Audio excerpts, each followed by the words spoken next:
Марлен мырза, мына Россиянын өзүндө эле бейрасмий 1 миллион деп айтабыз.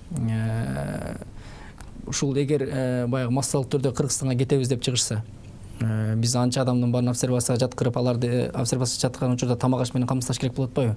Анчага мамлекеттин алы жетеби? Биз жарандарга ошол Россияда мүмкүнчүлүк болсо кала тургула деген бир түшүндүрүү иштерин жүргүзүүгө бүгүн өкмөт мисалы ушуга мажбурбу? Биринчиден биз баардыгын бияка алып келебиз деген ураандан алысыраак болушубуз керек. Анан баардыгыңар келгиле деген ураандан да алыс болуш керек да. Анткени мына эң туура белгилеп кеттиңиз. Баардыгын бир заматта алып келип, бул жерге алып келип алып, обсервацияга жаткыза албасаң, жага тамак аш бере албасаң, эртеси алда эле бүтөт. Эртеси аларды жумуш менен камсыз кыла албасаң, алардын баарын бияка кел дегенден алыс болушубуз керек да. Анан ошол жакта дагы биздин жарандарыбыз дагы туура түшүнүш керек, туура мындай маалымат берип турушубуз керек да.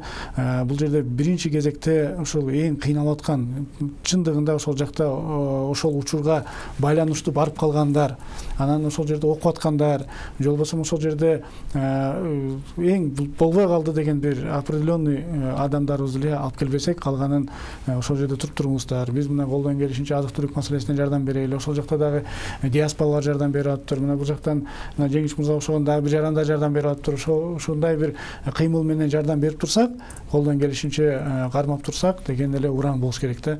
Анан баарын алып келебиз дегенден алыс болуш керек. Алаган ошондой призыв кылгандардан да алыс болуш керек. Бул жерде айтып кетиш керек.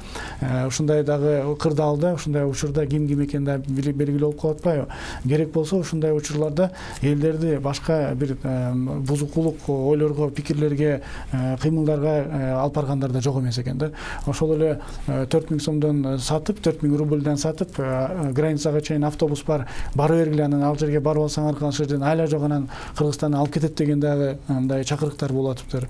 Бир топ ушундай туура эмес чакырыктарга дуушар болуп атабыз да. Анын баарынан биз